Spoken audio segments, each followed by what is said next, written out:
ನಮಸ್ಕಾರ. ಭಾರತೀಯ ರೈಲ್ವೆ ಅಂದ್ರೆ ಕೇವಲ ಒಂದು ಸಾರಿಗೆ ವ್ಯವಸ್ಥೆಯಲ್ಲ, ಅದು ನಮ್ಮ ದೇಶದ ಜೀವನಾಡಿ ಅಲ್ವಾ?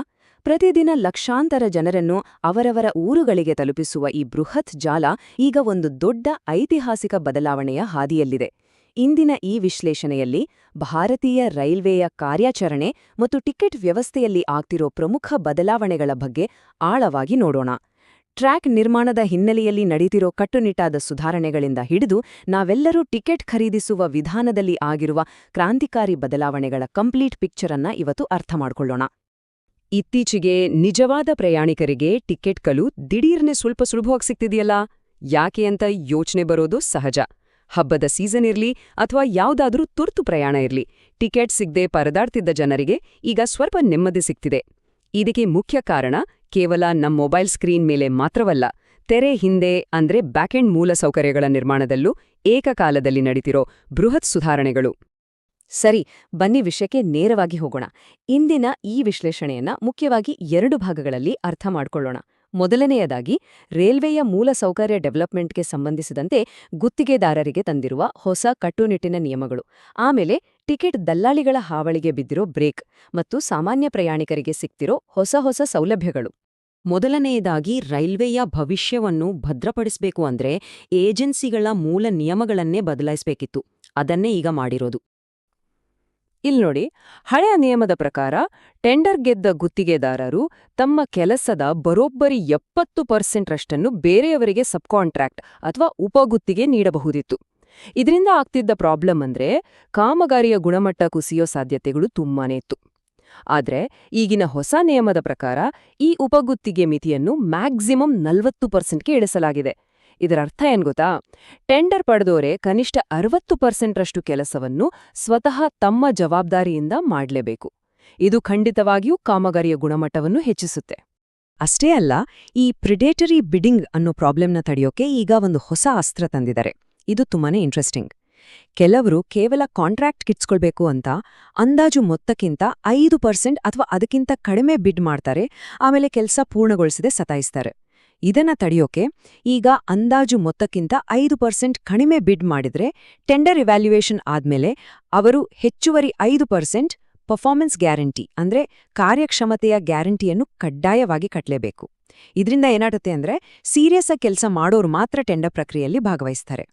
ಇದರ ಜೊತೆಗೆ ಇನ್ನೊಂದು ಮಹತ್ವದ ಬದಲಾವಣೆ ಅಂದ್ರೆ ಗುತ್ತಿಗೆದಾರರು ಕೇವಲ ಕಡಿಮೆ ರೇಟ್ ಕೋಟ್ ಮಾಡಿದ್ರೆ ಸಾಲದು, ಆ ಪ್ರಾಜೆಕ್ಟ್ ಅನ್ನ ಹೇಗೆ ಎಕ್ಸಿಕ್ಯೂಟ್ ಮಾಡ್ತಾರೆ ಅನ್ನೋದ್ರ ಬಗ್ಗೆ ಕಡ್ಡಾಯವಾಗಿ ಒಂದು ಡೀಟೇಲ್ಡ್ ವರ್ಕ್ ಪ್ಲಾನ್ ಕೂಡ ಸಲ್ಲಿಸಬೇಕು. ಇದರಿಂದ ಆ ಏಜೆನ್ಸಿಗೆ ಕೆಲಸ ಮಾಡೋ ನೈಜ ಸಾಮರ್ಥ್ಯ ಇದೆಯೋ ಇಲ್ವೋ ಅನ್ನೋದು ಮೊದಲೇ ಕ್ಲಿಯರ್ ಆಗಿ ಗೊತ್ತಾಗ್ಬಿಡುತ್ತೆ. ಸರಿ, ಈಗ ಬ್ಯಾಕೆಂಡ್ ಕಥೆ ಆಯ್ತು. ನೇರವಾಗಿ ನಮ್ಮೆಲ್ಲೆಗೂ ಸಂಬಂಧಿಸಿದ ಟಿಕೆಟಿಂಗ್ ಸಿಸ್ಟಮ್ ಕಡೆ ಬರೋಣ. ಟಿಕೆಟ್ ದಲ್ಲಾಳಿಗಳ ಹಾವಳಿಯನ್ನು ತಡೆಗಟ್ಟಿ ಟಿಕೆಟ್ ಬುಕಿಂಗ್ ವ್ಯವಸ್ಥೆಯನ್ನು ಹೇಗೆ ಕ್ಲೀನ್ ಮಾಡ್ತಿದ್ದಾರೆ ಅಂತ ನೋಡೋಣ. 3 ಕೋಟಿ, ಹೌದು, ಟಿಕೆಟ್ ಕಾಯ್ದಿರಿಸುವಿಕೆಯಲ್ಲಿ ಪಾರದರ್ಶಕತೆ ತರೋದಕ್ಕೆ ಅಂತಾನೆ ಡಿಲೀಟ್ ಮಾಡಲಾದ ನಕಲಿ ಖಾತೆಗಳ ಸಂಖ್ಯೆ ಇದು. ಬಾಟ್ ಡಿಟೆಕ್ಷನ್ ತಂತ್ರಜ್ಞಾನ ಮತ್ತು ಡೀಪ್ ಡೇಟಾ ಅನಾಲಿಸಿಸ್ ಬಳಸಿ ಬರೋಬ್ಬರಿ 30 ಮಿಲಿಯನ್ ಅಂದ್ರೆ 3 ಕೋಟಿ ನಕಲಿ IRCTC ಅಕೌಂಟ್ಸ್ಗಳನ್ನು ಪರ್ಮನೆಂಟ್ ಆಗಿ ಡಿಲೀಟ್ ಮಾಡಲಾಗಿದೆ. ಈಗ ನಮ್ಗೆಲ್ಲ ತತ್ಕಾಲ್ ಟಿಕೆಟ್ಗಳು ಸ್ವಲ್ಪ ಈಸಿಯಾಗಿ ಸಿಗೋಕೆ ಇದೇ ಪ್ರಮುಖ ಕಾರಣ. ಆದ್ರೆ ಈ ದಲ್ಲಾಳಿಗಳು ಅಥವಾ ಟೌಟ್ಸ್ ಹೇಗೆ ಕೆಲಸ ಮಾಡ್ತಿದ್ರು ಗೊತ್ತಾ? ಈ ಗುಪ್ತ ಕಾರ್ಯಾಚರಣೆಗಳಿಂದ ಒಂದು ದೊಡ್ಡ ಸತ್ಯ ಬಯಲಾಯ್ತು. ಇವರು ಮೊದಲೇ ಟಿಕೆಟ್ಗಳನ್ನೆಲ್ಲ ಬ್ಲಾಕ್ ಮಾಡಿಟ್ಕೊಂಡಿರ್ತಾರೆ. ಆಮೇಲೆ ಪ್ರಯಾಣಕ್ಕೆ ಇನ್ನೇನು 24 ಗಂಟೆ ಇದೆ ಅನ್ನೋವಾಗ ಅನಿವಾರ್ಯವಾಗಿರೋ ಪ್ರಯಾಣಿಕರಿಗೆ ಆ ಟಿಕೆಟ್ಗಳನ್ನ ಬ್ಲ್ಯಾಕ್ ಮಾರ್ಕೆಟಿನಲ್ಲಿ ದುಬಾರಿ ಬೆಲೆಗೆ ಮಾರ್ತಾರೆ. ಒಂದ್ ವೇಳೆ ಟಿಕೆಟ್ ಸೇಲ್ ಆಗ್ಲಿಲ್ಲ ಅಂದ್ರೆ ಏನ್ ಮಾಡ್ತಾರೆ? ಎಕ್ಸಾಕ್ಟಾಗಿ ಲಾಸ್ಟ್ ಮಿನಿಟ್ನಲ್ಲಿ ಅದನ್ನ ಕ್ಯಾನ್ಸಲ್ ಮಾಡಿ ತಮ್ಮ ದುಡ್ಡನ್ನ ವಾಪಸ್ ಪಡಿತಾರೆ. ಇದೇ ಇವರ ಸ್ಟ್ರಾಟಜಿ. ದಲ್ಲಾಳಿಗಳ ಈ ಸೇಫ್ ಗೇಮ್ಗೆ ಬ್ರೇಕ್ ಹಾಕೋಕೆ ಅಂತಾನೆ ಈಗ ಹೊಸ ರೀಫಂಡ್ ನಿಯಮಗಳನ್ನ ತರಲಾಗಿದೆ. ಇಲ್ಲಿ ಟೈಮ್ಲೈನ್ ನೋಡಿ. 72 ಗಂಟೆಗಳಿಗಿಂತ ಮುಂಚೆ ಕ್ಯಾನ್ಸಲ್ ಮಾಡಿದ್ರೆ ಕೇವಲ ಮಿನಿಮಮ್ ಚಾರ್ಜ್ ಕಟ್ ಆಗುತ್ತೆ. 72ರಿಂದ 24 ಗಂಟೆಗಳ ಒಳಗೆ 25% ಕಡಿತ, 24ರಿಂದ 8 ಗಂಟೆಗಳ ಒಳಗೆ 50% ಕಡಿತ. ಆದ್ರೆ ಅಸಲಿ ಗೇಮ್ ಚೇಂಜರ್ ಅಂದ್ರೆ ರೈಲು ಹೊರಡುವ 8 ಗಂಟೆಗಳಿಗಿಂತ ಕಡಿಮೆ ಟೈಮ್ ಇದ್ದಾಗ ಕ್ಯಾನ್ಸಲ್ ಮಾಡಿದ್ರೆ ಯಾವುದೇ ರೀಫಂಡ್ ಸಿಗುದಿಲ್ಲ. ಹೌದು, ಝೀರೋ ರೀಫಂಡ್.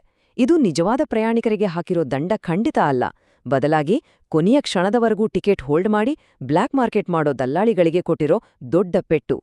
ಈ ವ್ಯವಸ್ಥೆಯೆಲ್ಲ ಕ್ಲೀನ್ ಆಗಿರೋದ್ರಿಂದ ಅಂತಿಮವಾಗಿ ನಮ್ಮಂಥ ದೈನಂದಿನ ಪ್ರಯಾಣಿಕರಿಗೆ ಏನೆಲ್ಲ ಲಾಭ ಆಗ್ತಿದೆಯಂತ ಈಗ ನೋಡೋಣ.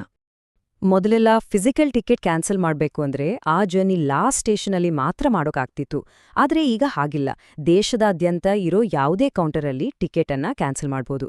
ಇದರ ಜೊತೆಗೆ ಆನ್ಲೈನ್ ಟಿಕೆಟ್ಸ್ಗಳಿಗಿದ್ದ ಮ್ಯಾನ್ಯುಯಲ್ ಟಿಡಿಆರ್ ಸಲ್ಲಿಸೋ ಪ್ರಕ್ರಿಯೆನ ತೆಗೆದುಹಾಕಿ ಆನ್ಲೈನ್ ರೀಫಂಡ್ ಪ್ರಕ್ರಿಯೆನ ಆಟೋಮ್ಯಾಟಿಕ್ ಆಗಿ ತುಂಬಾನೇ ಫಾಸ್ಟ್ ಮಾಡಿದ್ದಾರೆ.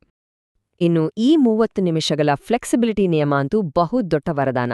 ಮೊದಲೆಲ್ಲ ಒಮ್ಮೆ ಚಾರ್ಟ್ ಪ್ರಿಪೇರ್ ಆದ್ಮೇಲೆ ಏನೂ ಮಾಡೋ ಹಾಗಿರ್ಲಿಲ್ಲ. ಆದ್ರೆ ಈಗ ರೈಲು ಹೊರಡುವ ಕೇವಲ 30 ನಿಮಿಷಗಳ ಮೊದಲು ಕೂಡ ಡಿಜಿಟಲ್ ಆಗಿ ನಮ್ಮ ಕ್ಲಾಸನ್ನ ಅಪ್ಗ್ರೇಡ್ ಮಾಡ್ಕೋಬಹುದು. ಅಷ್ಟೇ ಅಲ್ಲ, ಫಾರ್ ಎಕ್ಸಾಂಪಲ್ ದೆಹಲಿಯಿಂದ ಟಿಕೆಟ್ ಬುಕ್ ಮಾಡಿ ಗಾಜಿಯಾಬಾದ್ನಿಂದ ರೈಲು ಹತ್ತಬೇಕು ಅನ್ಕೊಂಡ್ರೆ ರೈಲು ಹೊರಡುವ 30 ನಿಮಿಷದ ಮೊದಲು ಬೋರ್ಡಿಂಗ್ ಪಾಯಿಂಟ್ ಅನ್ನು ಕೂಡ ಬದಲಾಯಿಸಬಹುದು. ಇದಂತೂ ಸಖತ್ ಅನುಕೂಲ ಅಲ್ವಾ? ನಾವು ಈವರೆಗೆ ನೋಡಿದ ಈ 40% ಸಬ್ಕಾಂಟ್ರಾಕ್ಟ್ ಲಿಮಿಟ್ ಇರ್ಬೋದು ಅಥವಾ 30 ನಿಮಿಷಗಳ ಟಿಕೆಟ್ ಫ್ಲೆಕ್ಸಿಬಿಲಿಟಿ ಇರ್ಬೋದು, ಇದೆಲ್ಲದರ ಹಿಂದಿರೋ ಅಸಲಿ ದೃಷ್ಟಿಕೋನ ಏನು ಅಂದ್ರೆ, ಮುಂದಿನ 25, 30, 40, 50 ವರ್ಷಗಳಿಗಾಗಿ ಮೂಲ ಸೌಕರ್ಯಗಳನ್ನು ನಿರ್ಮಿಸಿ, ಅದು ಬಲವಾಗಿರಬೇಕು, ಉತ್ತಮ ಗುಣಮಟ್ಟದ್ದಾಗಿರಬೇಕು ಮತ್ತು ಹವಾಮಾನ, ವಿಪತ್ತುಗಳನ್ನು ಹಾಗೂ ಒಟ್ಟಾರೆ ಭಾರವನ್ನು ತಡೆದುಕೊಳ್ಳುವಂತಿರಬೇಕು. ಇದೊಂದು ಲಾಂಗ್ ಟರ್ಮ್ ಮತ್ತು ಬಲಿಷ್ಠ ಭವಿಷ್ಯದ ಮುನ್ನೋಟವಾಗಿದೆ. ಇದೆಲ್ಲವನ್ನೂ ಒಗ್ಗೂಡಿಸಿ ನೋಡಿದಾಗ ಅಂತಿಮವಾಗಿ ಈ ಪ್ರಶ್ನೆ ಎದುರಾಗುತ್ತೆ: ನಾವು ಸಂಪೂರ್ಣವಾಗಿ ಆಧುನೀಕರಣಗೊಂಡ ಮತ್ತು ಫ್ಯೂಚರ್ ಪ್ರೂಫ್ ಆಗಿರೋ ಭಾರತೀಯ ರೈಲ್ವೆ ವ್ಯವಸ್ಥೆಯ ಹೊಸ ಉದಯವನ್ನ ಕಾಣ್ತಿದ್ದೀವಾ? ಇಷ್ಟು ಬೃಹತ್ ಜಾಲವನ್ನು ಈ ಮಟ್ಟಿಗೆ ಶುದ್ಧೀಕರಿಸಿ, ಟಿಕೆಟ್ ಹಾವಳಿ ತಪ್ಪಿಸಿ, ಪ್ರಯಾಣಿಕರಿಗೆ ಅನುಕೂಲ ಮಾಡಿಕೊಡುತ್ತಿರುವ ಈ ಬದಲಾವಣೆಗಳು ಮುಂದಿನ 50 ವರ್ಷಗಳ ಭಾರತದ ಪ್ರಯಾಣದ ಕಥೆಯನ್ನ ಹೇಗೆ ಬರೆಯಲಿವೆ ಅನ್ನೋದು ನಿಜಕ್ಕೂ ಕುತೂಹಲಕಾರಿ. ಈ ವಿಶ್ಲೇಷಣೆಯಲ್ಲಿ ಜೊತೆಯಾಗಿದ್ದಕ್ಕೆ ಧನ್ಯವಾದಗಳು.